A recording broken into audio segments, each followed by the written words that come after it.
London, 1347, late November. The air tastes like boiled cabbage and the kind of grease you find behind an old radiator. It's heavy. Actually, maybe it was damp soot. If you asked a physician for a bath back then, he'd look at you like you'd asked to drink arsenic. Water opens the pores, see? Lets the bad air in. So they stayed crusty, literally. A protective layer of human grime was medical fashion. But here's the catch.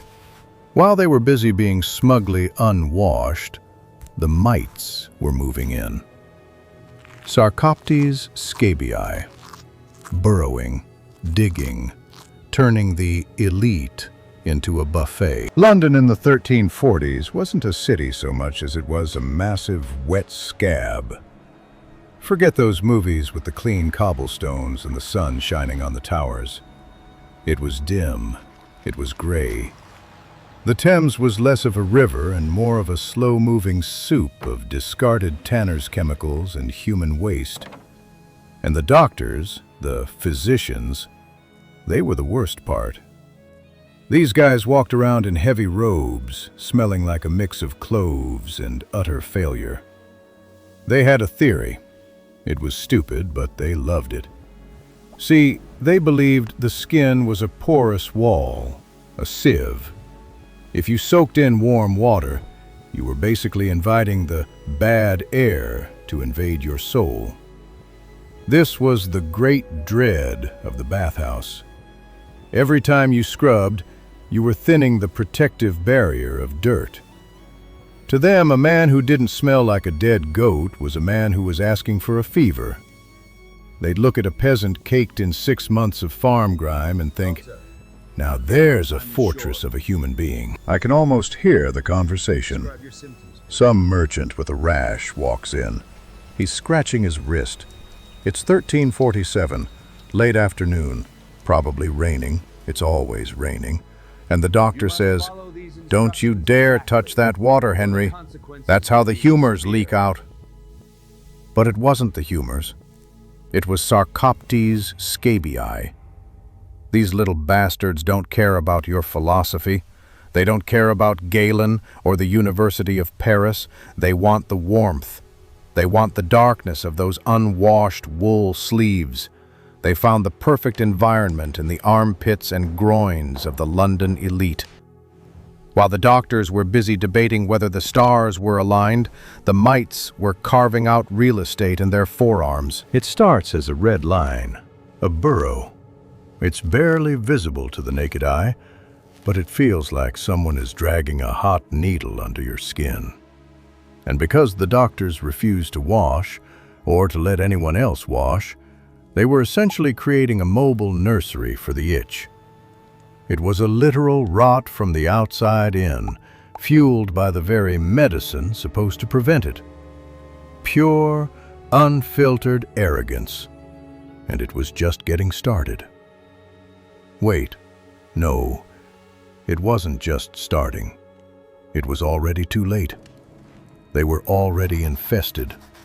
Look, you have to understand the sheer, concentrated arrogance of a 14th century medical degree. These guys weren't just guessing, they were certain.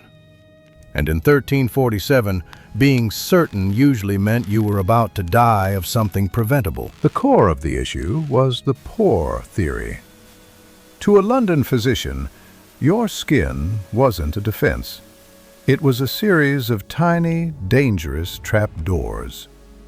They believed that when you climbed into a hot bath, the steam forced those trapdoors open.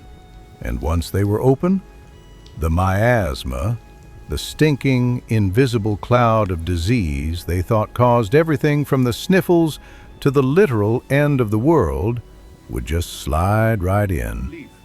It was a VIP entrance for death. So, the medical advice of the day? Don't wash, ever. If you absolutely had to, maybe wipe your face with a dry rag. But water? Water was the enemy. While they were busy protecting their vital spirits from the horror of soap, Sarcoptes scabii was moving in.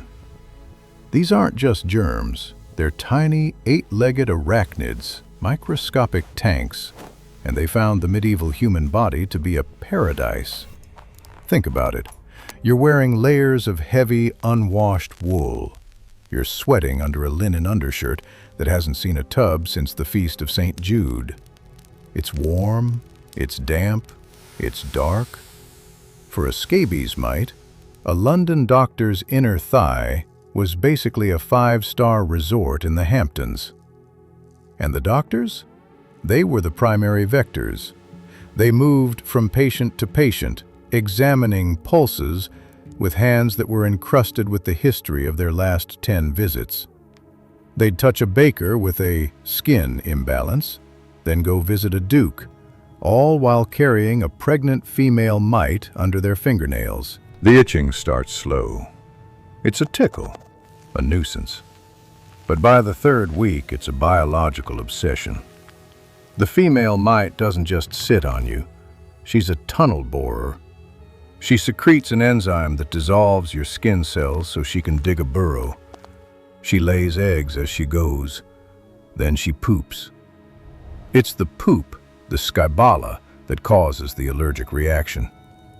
Your body realizes it's being turned into a literal toilet for insects, and it loses its mind. The doctors called it the itch, or the scab. They thought it was an excess of yellow bile, or maybe a punishment for thinking naughty thoughts on a Tuesday. They'd look at the red, zigzagging lines on their own wrists and prescribe more dirt, or a bloodletting, because clearly the problem was inside the veins, not the literal bugs living in the epidermis. Quick break. If you're enjoying this descent into the crusty reality of history, hit that subscribe button. It's the only way to ensure you don't end up like a 14th century physician. Or at least, it's a start. Join the diary. Now, back to the rot. The treatments were arguably worse than the infestation. Once the itching became so violent that people were literally clawing their own meat off their bones, the physicians had to do something. But since they refused to use water, they turned to heavy medicine.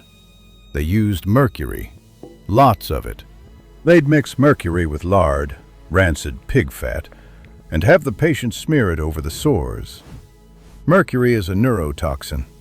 It doesn't just kill the mites, it starts shutting down the human brain.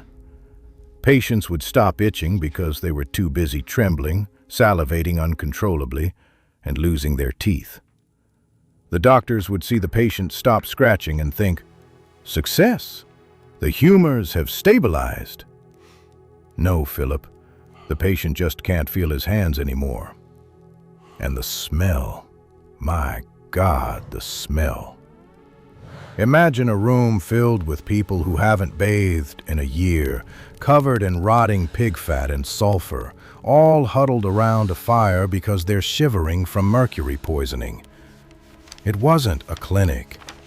It was a sensory nightmare. I found a record. Wait, let me check the date. Yeah, late 1347, right before the Black Death really kicked the door down. There was this specific physician in London. Let's call him Thomas. Thomas wrote about the pleasurable pain of the itch. He described how scratching until the skin wept clear waters felt like a religious ecstasy. He was literally romanticizing a parasitic infection because he was too stubborn to admit that maybe, just maybe, a bit of lye soap would fix it. They also loved sulfur. Now, sulfur actually works against scabies, but they didn't know why. They thought the smell of the sulfur scared away the demons in the blood. They'd make these brimstone baths, not with water but with thick ointments, and sit in them for days. But here's the kicker. Even when they used the sulfur, they wouldn't wash the clothes. The mites live in the fabric.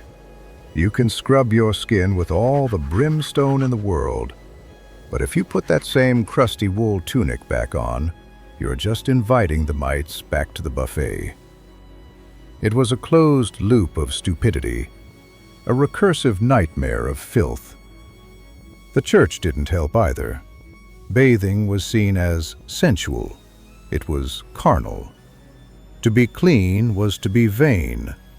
The odor of sanctity was often just the smell of a man who had reached a stalemate with his own parasites. There was a weird status in it. If you were a holy man, you were expected to be a walking ecosystem.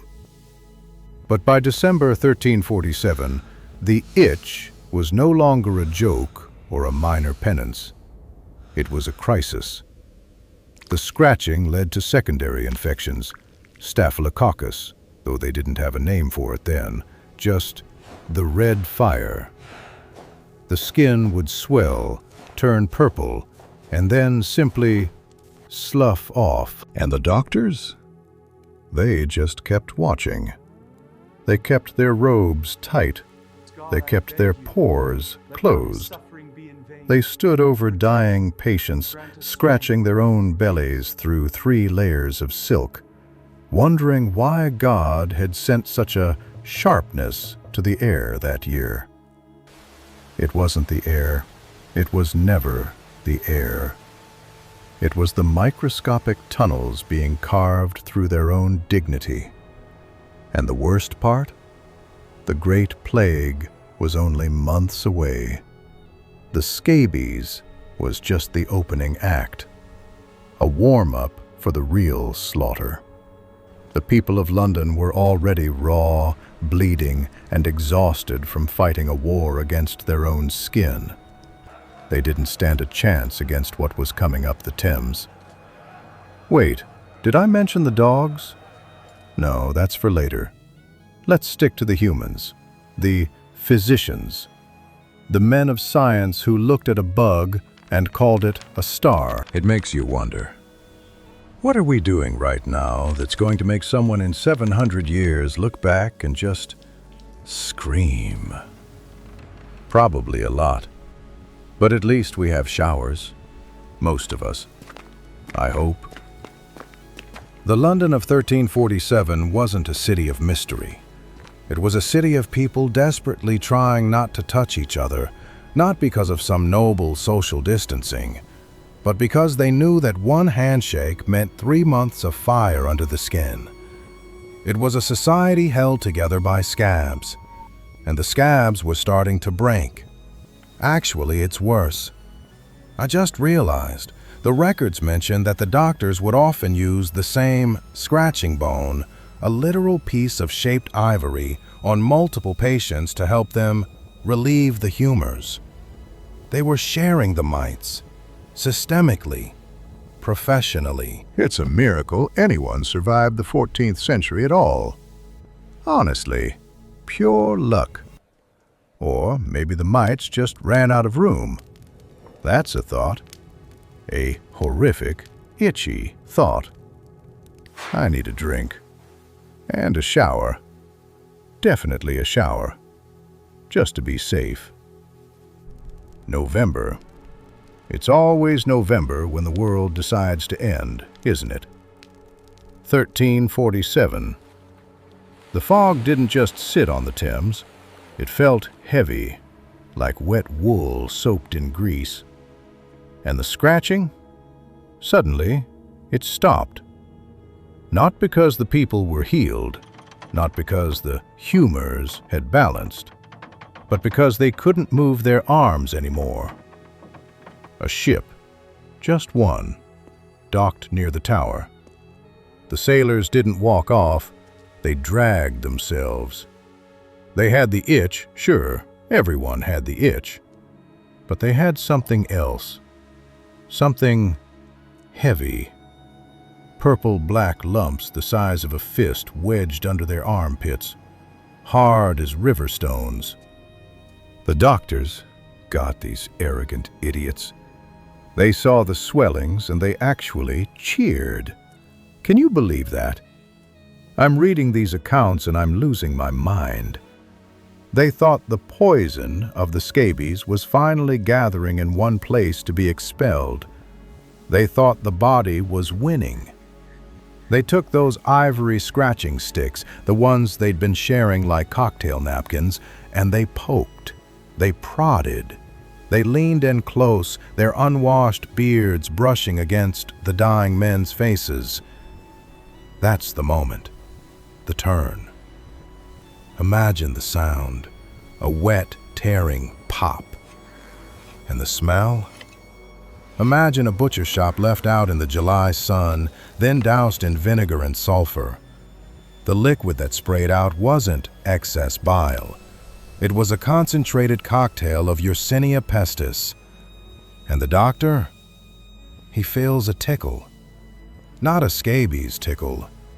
A heat. A white-hot iron being shoved into his groin. He looks at his hand. The scratching stick is stained with something dark, something thick. He tries to wipe it on his silk robe, the one he wore specifically because he thought it kept his pores closed from the bad air.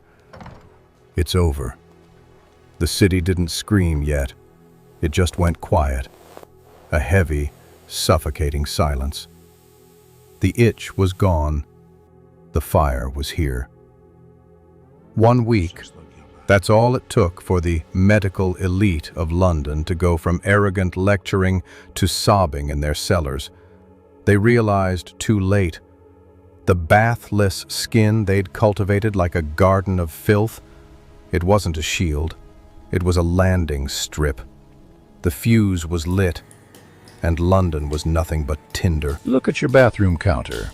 That $40 bottle of pH-balanced foaming cleanser. In 1347, that was a death warrant. We traded ivory scratching sticks for microscopes and the realization that evil air was just tiny things eating us. We're cleaner now, safer, mostly. I still check my armpits every time I read these records, just to be sure. It's a miracle we survived our own arrogance. Wash your hands. Seriously. Hit subscribe if you like these historical nightmares. I'm going to go scrub my skin until it's red. See ya.